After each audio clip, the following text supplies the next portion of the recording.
La composición pictórica. La composición pictórica es la forma en la que organizamos los elementos en un cuadro o dibujo. Este se ve compuesto por una serie de normas que son utilizadas según la intención del artista y el mensaje que quiere enviar, ya que por medio de la percepción visual se crea la comunicación. Los elementos utilizados en el cuadro no pueden estar sin tener un orden determinado. Deben tener una organización, una composición. Esto puede generar que el cuadro sea más armónico, oscuro, desequilibrado, estático o incluso que genere movimiento. Algunos movimientos como el Dada, donde no se le ponía importancia a la composición, tenía de algún modo un orden, un sentido, ya que con solo organizar elementos, ya sea un cuadro, un performance o una fotografía, estamos componiendo. Reglas de la composición. El equilibrio es la distribución general del peso visual en una composición. Esta puede ocasionar que el cuadro sea estático o simétrico. Cuando se balancea el peso visual ubicando elementos con características iguales o similares a ambos lados del cuadro, estos deberán estar también ubicados a la misma distancia del centro.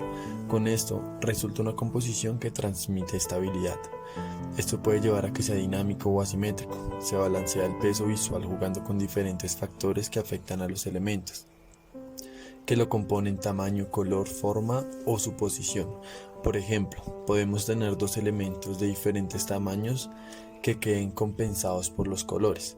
Sin embargo, no todas las obras tienen que estar perfectamente equilibradas, ya que si la intención del cuadro es la angustia, la inestabilidad, la omisión de esta regla nos lleva al desequilibrio, y claro, esto debe ser usado según la intención. La proporción perfecta crea armonía. Centro de interés.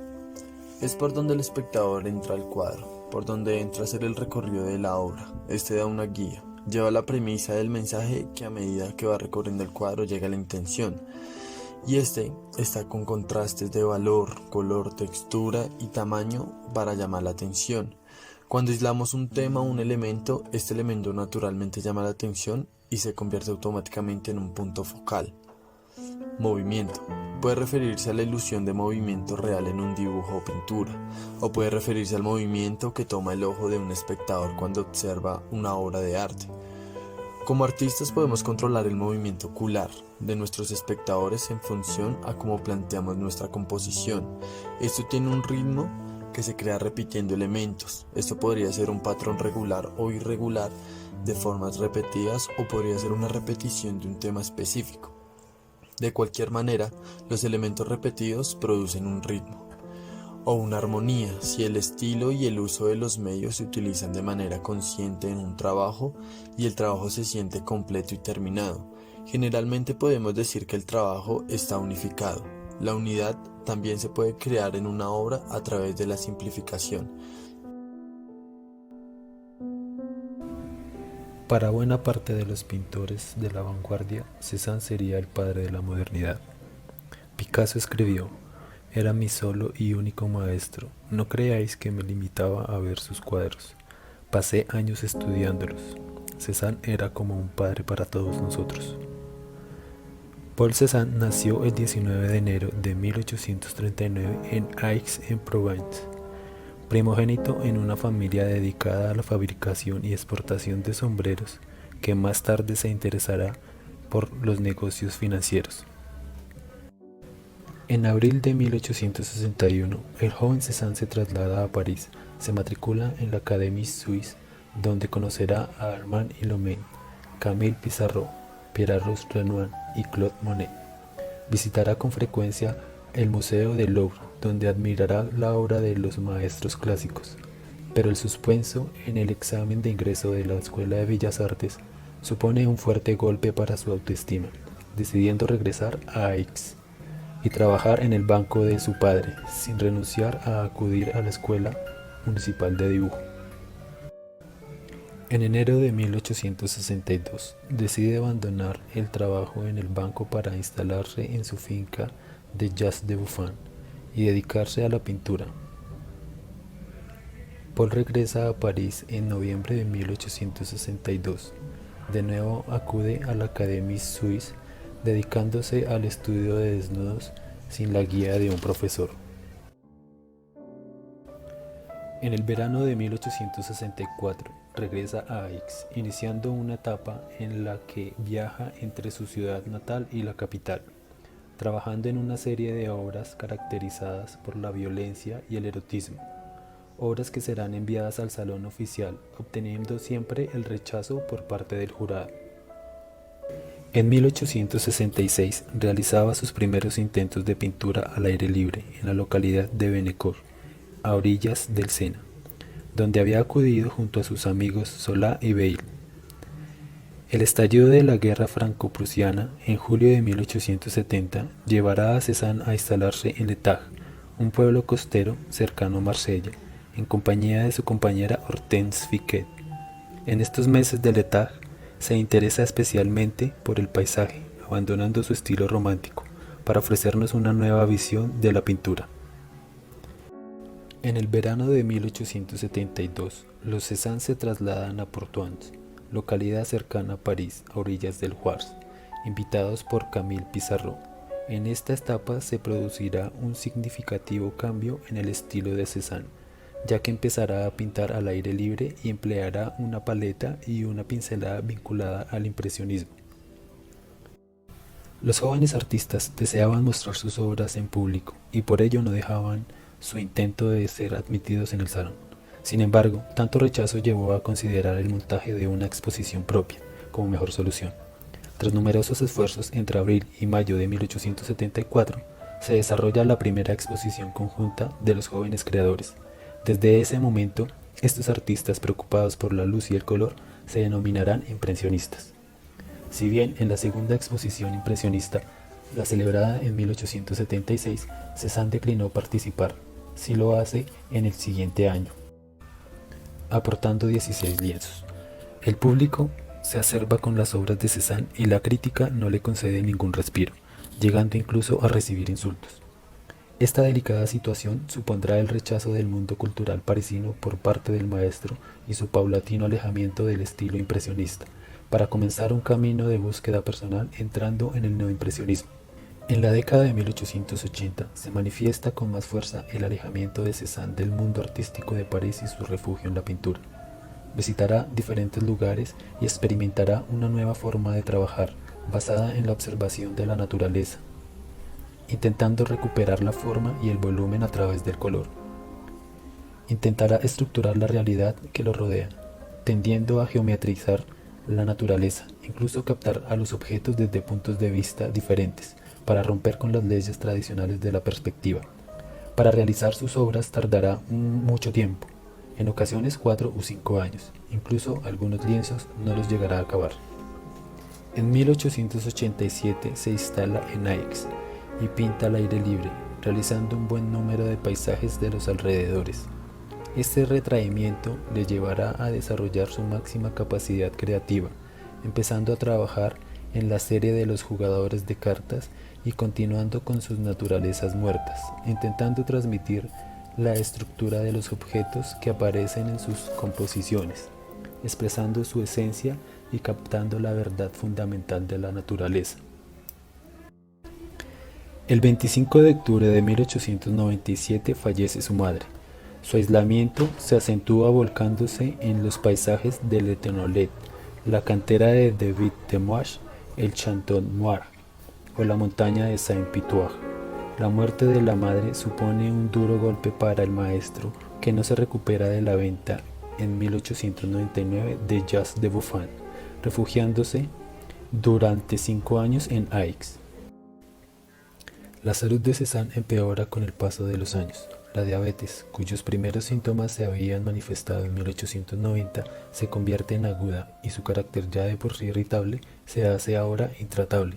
Solo el trabajo le produce felicidad y se enfrasca en la ejecución de la serie de las bañistas, culminada con las grandes bañistas, concluida en 1905. 10 de sus cuadros son expuestos en el Salón de Otoño de 1906. En agosto de este año, Cézanne sufre un nuevo ataque de bronquitis. A pesar de su declinado estado de salud, trabaja en plein air, en los alrededores de Aix. Cuando es sorprendido por una tormenta, busca refugio por los alrededores sufriendo un desmayo. El 22 de octubre de 1906 fallece Paul Cézanne en Aix.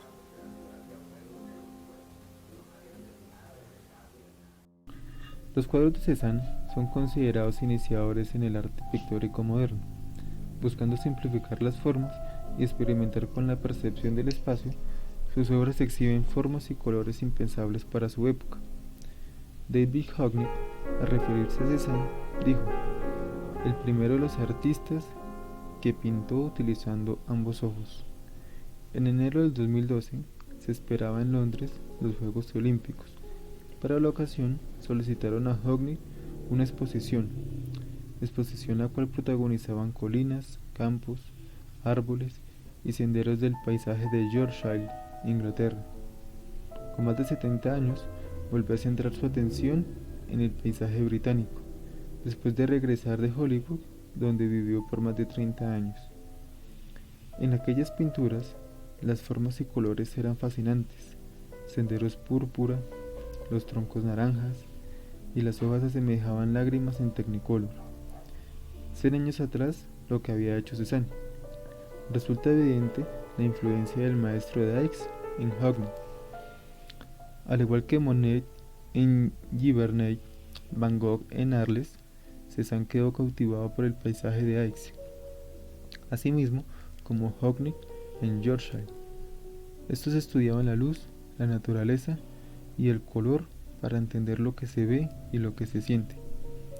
Cézanne, al igual que los impresionistas, llegó a un punto muerto.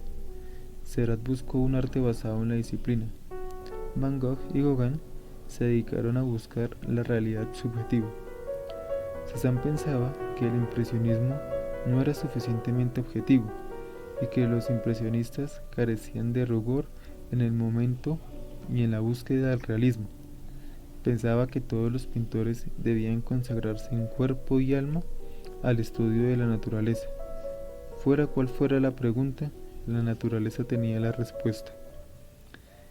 Émile Bernard, quien aprendió de Cézanne que debía ver la naturaleza como nadie antes. Después de ser aprendiz de Cézanne, Bernard trabaja en Pontavena con Gauguin, donde los dos habían reñido después de que hubiera hecho Émile un comentario insinuoso donde acusaba a Gauguin de haber robado su estilo y sus ideas. Allí Gauguin admitió que no solo había seguido los consejos de Cézanne, sino que también sus ideas. Cézanne decía: trata la naturaleza a través del cilindro, la esfera y el cono. Cuando vemos el paisaje, no vemos los detalles, sino las formas. Henri Matisse, después de ser dirigido por Pissarro hasta Cézanne, compró Las tres bañistas de Cézanne, pieza que lo conmovió. A través de los años, esa obra siguió siendo una inmensa inspiración para Matisse. Finalmente la donó al Petit Palais del Museo de la Villa de París, acompañada de una carta donde explicaba su gran admiración a Cézanne. Pablo Picasso se refería a Cézanne como su único maestro. En 1907, el Salón de Otoño abrió una exposición en homenaje a Cézanne. Artistas de todo el mundo acudieron a ella, momento en el que varios de los más brillantes de la época comenzaban a sentirse desilusionados por la superficialidad del mundo moderno. Reflexionando, comenzaron a pensar lo que se podría lograr si se retomaran un poco más atrás en el tiempo de Cézanne. Matisse y Picasso fueron quienes abrieron el camino a la abstracción. Estaban enfocados en el juego visual de las figuras y los signos que el mundo ofrecía. Principalmente voy a hablar un poco de Picasso. Picasso tuvo un gran reconocimiento en París por ser creador de imágenes donde se empieza a disolver la propia imagen u objeto representado y empieza a trabajar en pinturas con signos autónomos, es decir, que se vale por sí misma. Picasso es una pieza clave para la llegada de la abstracción del siglo XX. Picasso pudo captar rápidamente la intención de Cézanne, que era llegar a los fundamentos constructivos de las cosas, pero analizando los principios fundamentales de las cosas. Siguiendo con esto, entraré a hablar un poco de lo que realizó Matisse en el arte abstracto. Matisse, con su revolucionario uso del color, cambió la pintura y encabezó una de las primeras vanguardias, el fauvismo. Después de estar infectado por el arte, Matisse se formó con pintores como Bouguereau y Moreau, pero decidió irse por el lado del arte que no seguía ninguna regla, donde se usaba un lenguaje pictórico basado en el uso libre del color, el vigor expresivo y el rechazo a ser una limitación de la naturaleza. Para finalizar, Matisse y Picasso eran colegas rivales. La rivalidad y mutua admiración de ellos fue uno de los grandes motores para el quehacer de ellos y generar cambios en las vanguardias, tanto que en su momento Matisse llegó a ser una inspiración para Picasso. Y finalmente Picasso dijo que nadie ha observado tan atentamente la obra de Matisse como yo, y nadie ha mirado la obra mía como él.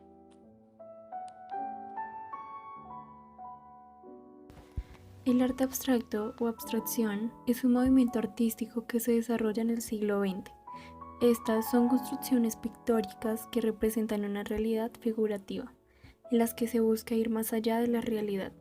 Este tipo de arte ha existido desde la prehistoria, pero fue en el siglo XX cuando se dio su auge, principalmente con las obras de Vasily Kandinsky en 1910.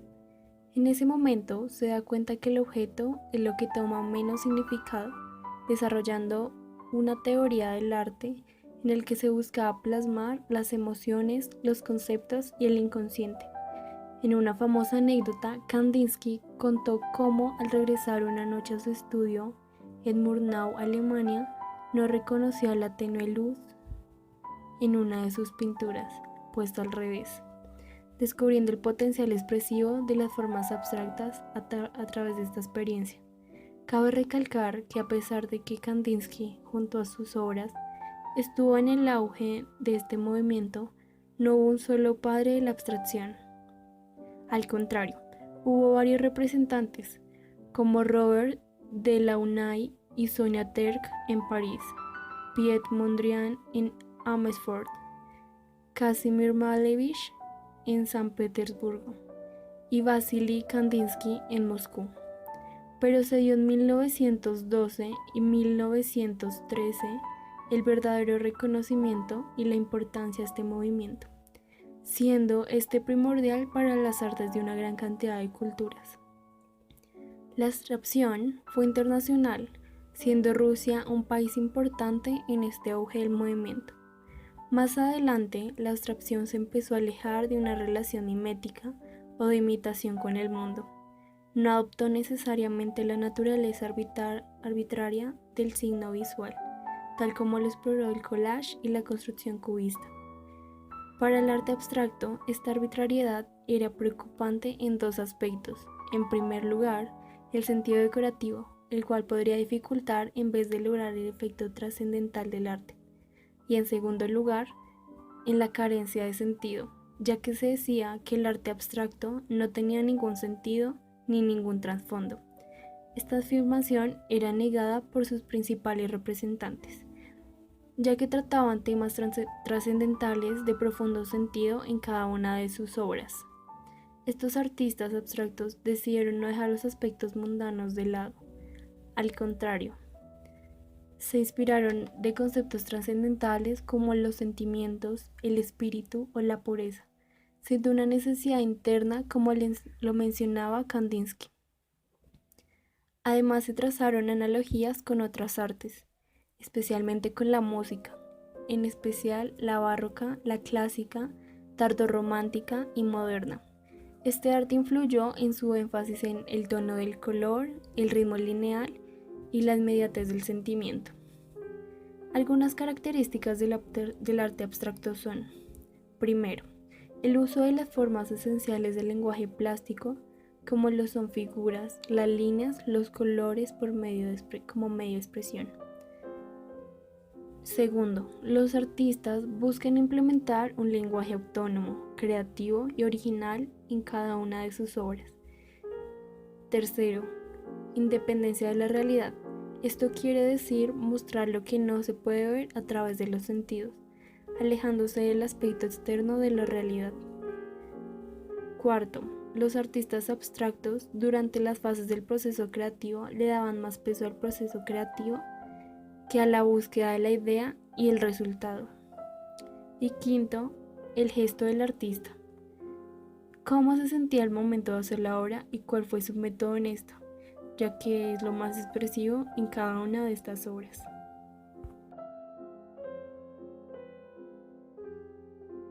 Definiciones y debates. Los artistas algunas veces preferimos un estado ideal de creación, en donde podría elegirse la abstracción desde lo no objetivo, pero muchos otros podrían elegir algo más concreto y más realista.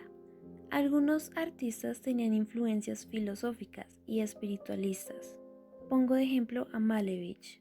Se influenció por la teosofía y la evaluación de estados físicos que se representaban mediante la geometría y sus formas. Las formas y su visión idealista de la abstracción voltearían a ver hacia la ciencia y su afán por dejar atrás la naturalidad y la visión no perspectivista del espacio.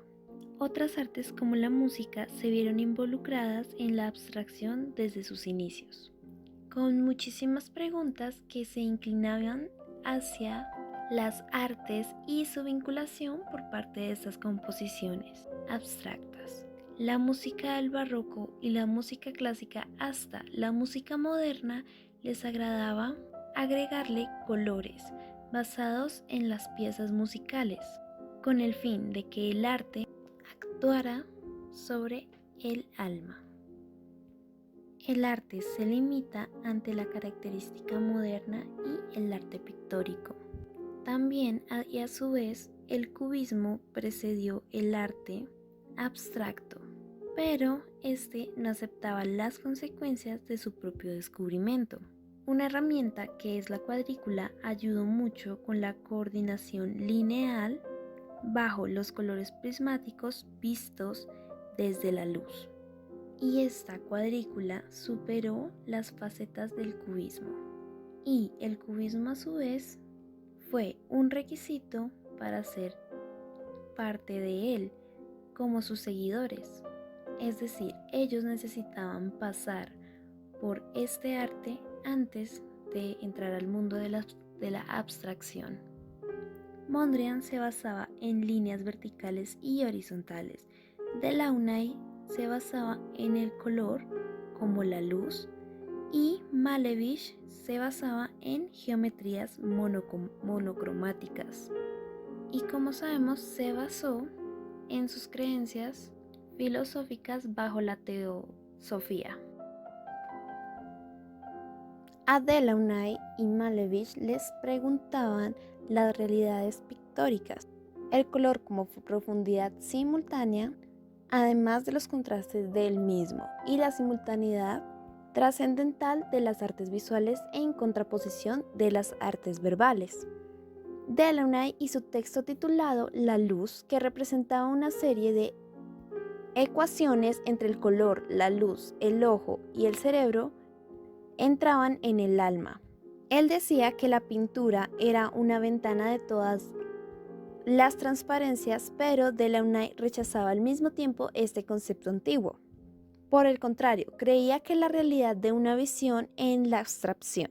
La mofa que él hacía a la ópera y a la música, él diseñó esta obra para la ópera futurista de esta época. Malevich y Delaunay parecen ser contrarios. El primero proclama que el color como luz a través de una ventana y el segundo, el sol sobre un cuadrado oscuro y negro. Estos dos sacerdotes de la visión pura de un modo paradójico entre lo espiritual y lo decorativo. La investigación que hizo el filósofo Michel Foucault se refiere a dos clases de investigación, empírica y trascendental, y las disposiciones materialistas e idealistas que se manejaban en esta época. De 1912 a 1914 tomó fuerza la abstracción y el collage. Se cuestionó la escultura figurativa por nuevas expresiones materiales. El aumento de la industrialización y la mercantilización de la vida cotidiana dio un giro. Vladimir Tatlin escribió: se materializó en las obras como artistas pictóricos. En 1914, cuando se aceptó el volumen y la construcción como nuevos cimientos, esto da lugar al arte constructivista. Estos artistas respondían de diferentes maneras a la crisis en la representación señalada por el cubismo. Los movimientos de la vanguardia criticaban esta condición autónoma del arte en esta sociedad burguesa, y esta se convirtió en sello de la inutilidad social. Esto lo nombraba Vladimir Tatlin. Yo hablaré de pintores y cuadros del arte abstracto. Kafka nació en una pequeña localidad del este de Bohemia. Estudió en Praga y Viena antes de establecerse en París. En 1912 adoptó ya un estilo radicalmente abstracto, que hizo de él uno de los primeros pioneros del arte abstracto en Europa. Una de sus principales obras es Fuga en dos colores, 1912. Esta es óleo sobre lienzo. Para esta pintura, Kafka se inspira en parte de los movimientos rutinarios de una pelota multicolor, un juguete de su hijastra, así como los movimientos celestes de los planetas que también habían inspirado sus anteriores pinturas. Esta obra se postula al mundo como la primera pintura no figurativa que se exhibió públicamente en París en 1912. Mientras que los motivos originales de Kafka se inspiraban en la realidad, sus últimos estudios a la aguada y a la pintura propia eran totalmente abstractos y reducidos a dos colores, rojo y azul. Otro de los principales pintores, el cual hablaremos, es Fernand Léger. Léger fue un destacado pintor cubista francés de la primera mitad del siglo XX. Nació en Argentina, pero se traslada a París y tras de un tiempo ingresa a la Escuela Nacional Superior de Artes Decorativas al no conseguir un cupo en la de Bellas Artes. Sus primeras obras datan en 1905 y son clara influencia impresionista. En 1907, al igual que otros pintores parisinos, queda profundamente impresionado por la retrospectiva de Cézanne.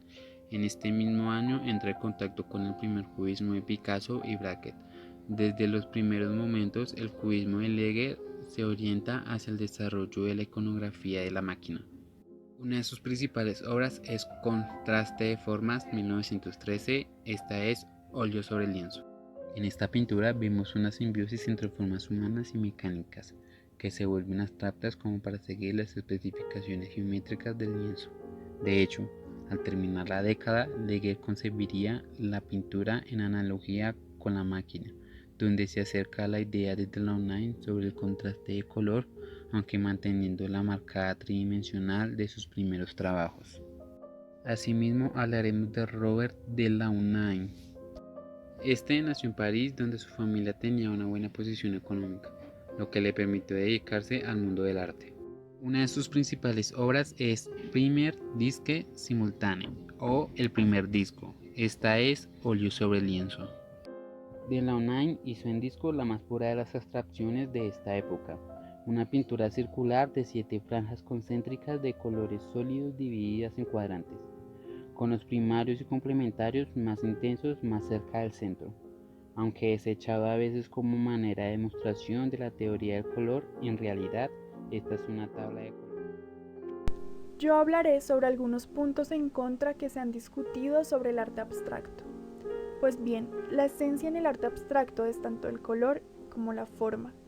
Los artistas abstractos podrían haberse negado a representar cosas mundanas, pero por otro lado evocaron conceptos trascendentales, como por ejemplo los sentimientos, el espíritu o la pureza. No obstante, existió la preocupación de que la abstracción pudiera llegar a ser arbitraria principalmente en dos sentidos.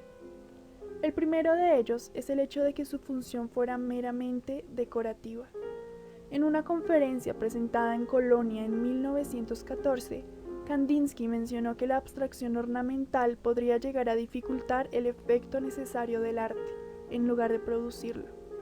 Sin embargo, cabe preguntarnos si solamente las pinturas pueden ser consideradas como decorativas cuando son abstractas o si en realidad las obras de arte en general pueden ser consideradas de esta manera.